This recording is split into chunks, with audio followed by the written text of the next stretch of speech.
Happy New Year, everybody. I'll spare you the pleasantries. We're here to look at some of the upcoming movies of this year. We got prequels, sequels, reboots. Who says the industry's going down the tubes? You're watching the LionDog show, and I'm watching a few 2026 movie trailers. That's why he's the GOAT!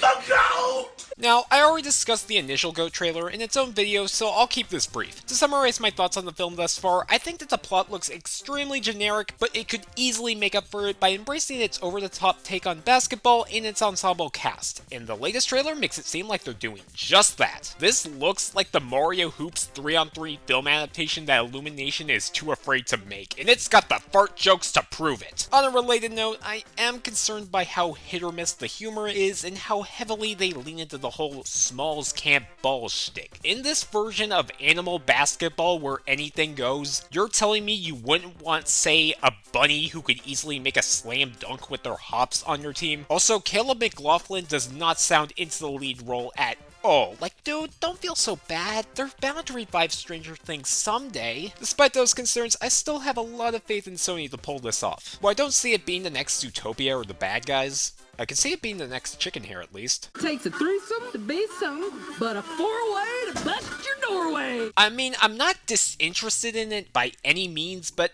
I can't say I'm hotly anticipating this one. To be positive, I think that the art style is much better than Elio's. The human designs are still simple, but they have enough of their own character to prevent them from looking insultingly generic. As for the animal designs, while I initially didn't care for them, they are starting to grow on me the more that I watch the trailers. They almost resemble hyper-realistic puppets, and I mean that as a compliment. The big issue I have with this film so far is its plot. It just seems too much like Wild Robot meets that Brendan Fraser movie where the animals try to ruin his life with an inevitable liar revealed plot thrown into the mix. I'm not rooting for this movie to fail, but I can't say I'm interested enough to see it in theaters based on what we've seen so far unless I hear beyond good things about it. So, I met an alien. This looks good.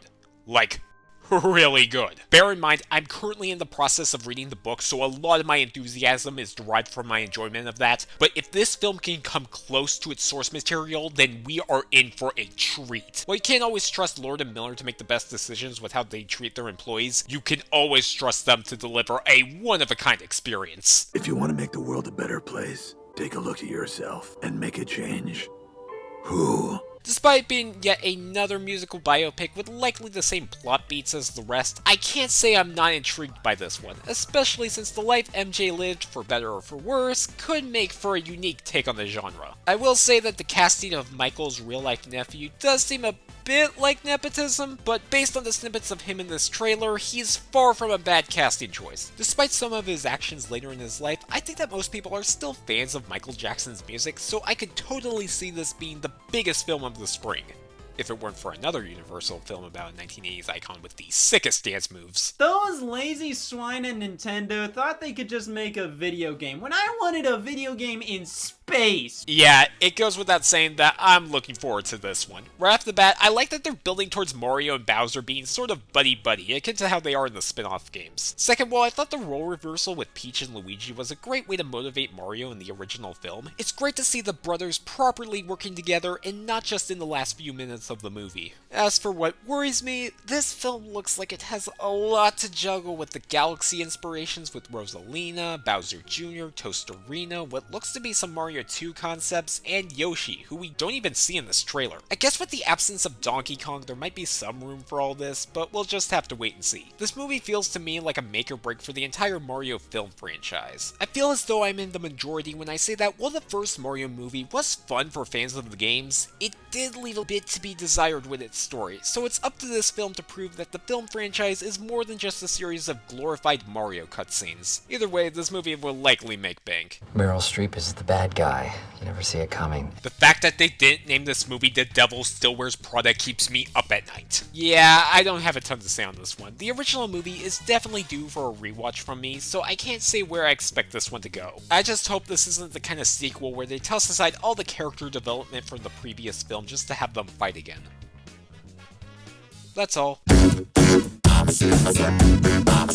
Okay, Okay, not gonna lie, I went into this trailer expecting some Air Buddy slop, and to my surprise, this actually looks kind of cute. Between this and Paddington, I said we just send all our live-action talking animal movie industries to Britain. They are way better at making them. I probably won't check this one out in theaters, but it might serve as a decent film to watch when my brother's family comes over on Sunday. It just kind of has that vibe to it. Baby Yoda's so cute, I want to throw him against the wall. What do I even say about this? I just fail to see anything worthy of hype in this. Star Wars, you are a franchise that has never been at a lower point, from lackluster streaming shows that receive less and less viewers with every entry, to your last theatrical film being considered by many to be the worst in the series, and your big comeback is turning the next season of a show that has long since lost its relevance into a theatrical film? Yeah, because that worked wonders for Moana 2.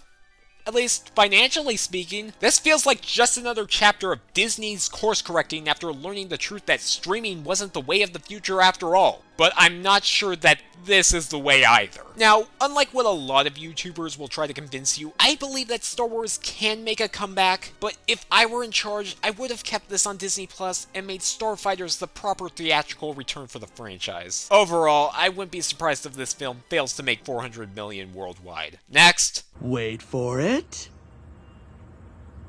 Aliens. Okay, Spielberg, now explain it to me like I'm 5. We didn't even know the title of this film until the trailer dropped only a little over half a year before it releases. This has got to be the most cryptic marketing that I have seen in a while, especially from one of the most iconic living directors. And I kind of love this approach. This trailer left me with so many questions while still selling me on this concept of trying to expose the existence of aliens. I wouldn't say I'm tapping my foot for this to release, but this trailer definitely piqued my interest. Besides, it's an original movie, which is more than I can say about this next film. It's time for dinner. Quiet, I'm watching my iPad. No! Where is my... Okay, if I must elaborate, I do feel like it's too soon to claim that this film will just be a technology bad story. At this point, we've seen quite a few movies that are able to tell a nuanced story about how technology is simply a tool in our lives that can be both a good or bad thing, so this film could hopefully follow in their footsteps. I just can't see Disney being so tone deaf that they would create an entire movie bashing technology, or while likely creating merchandise of said technology and investing billions into AI. No matter what, I couldn't care less about seeing this movie. And that's coming from a Toy Story 4 defender. What's next? Where is my dog? Gotta say, this is the most excited I've ever been to see a movie that starts its trailer off with a dog peeing. This trailer does a great job at showing the contrast between Superman and Supergirl, especially with that line at the end. Also, I might be the only one who doesn't feel like this looks too much like a Guardians of the Galaxy movie. For one, James Gunn isn't writing or directing this film, and second, I have no preconceived notions of what to expect from a Supergirl movie. When I went to see last year's Superman, I had certain expectations of what I would see, and while that was what I got for the most part, it made the moments where the film turned into Guardians Volume 4 all the stranger. I haven't read the comic that inspired this film, so maybe it's a massive sci-fi saga akin to Guardians. Ergo, wacky space antics could fit right in with that story. Overall, it looks pretty promising. Also, as a 23-year-old, I can relate to hoping for it to surpass the rest of my years. Let's do the Odyssey.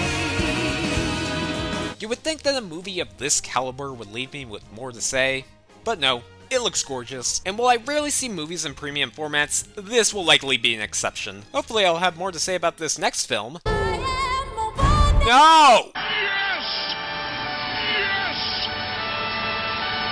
To quote the numerous comments on the YouTube upload of this teaser, this looks stupid, and I love it. I wouldn't be surprised if this ends up being this year's A Minecraft movie, where it's not a film for everyone, especially critics, but those into the movie's niche adore it. I wouldn't even say that this film is off to a better start when compared to Minecraft. I'm not much of a Street Fighter fan, but based on my limited knowledge of the franchise that you are free to chastise in the comment section below, they look to have nailed most of the characters, and I haven't heard anyone mock how any of the characters look nothing like their in-game counterparts. As to be expected, this film definitely has an over-the-top wuxia feel to it. The moment where Chun-Li pins her opponent to the wall with her foot is a great example of this, and I'm all for it. The big concern is how this movie will draw in newcomers. Once again, know little of this franchise outside of playing as Ryu and Smash Brothers, but I know that these characters all have in-depth backstories and relations amongst the rest of the cast, which will likely be diminished to fit a 2-hour runtime. While I bet that Ryu will be the lead, I can just hear the movie reviews complaining about how they wish that certain characters got more screen time. I doubt I'll see this one in theaters, but I could see it being a decent success if they promote it to the right people. You passed the marmalade.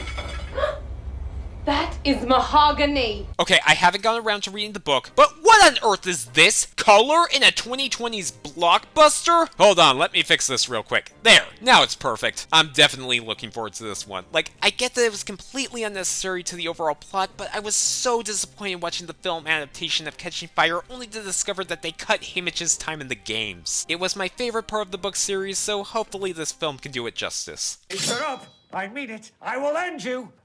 Wow, this looks like the most animated movie I have ever seen. Like, yeah, it looks objectively better than the 2003 film, but there's nothing about this trailer that interests me. I can't even say that the animation looks all that compelling. I know that I just made fun of Hollywood's color grading problem, but this looks to be the exact opposite issue. This borders on children's brain rot content. It just makes me want to go back to the good old days of the Green Eggs and Ham Netflix show. If I had to be positive about one thing, I guess that Bill Hader is a great choice for Cat, but outside of that, nothing makes me hopeful for this movie. I don't want to be too harsh on this or any other trailer in a post-Transformers 1 world, but I really don't have any faith in this one. Bad news. There's no off switch. Well, yeah. Who puts an off switch on a doomsday device? Looks good, I guess. Okay, I was already iffy on bringing back RDJ as Dr. Doom, and now we're bringing back Chris Evans as Steve Rogers. It kind of strikes me as Kevin Feige going, whoopsie, we made some lame movies, just bring back the old actors. It's not like their character arcs and storylines were what made them iconic rather than simply being familiar faces. I get that you need to find a way to get people interested, especially since a film comprising of recent lesser-loved characters and long irrelevant veterans, neither of whom have ever headlined a billion-dollar movie, will likely not be the major victory that Marvel wants.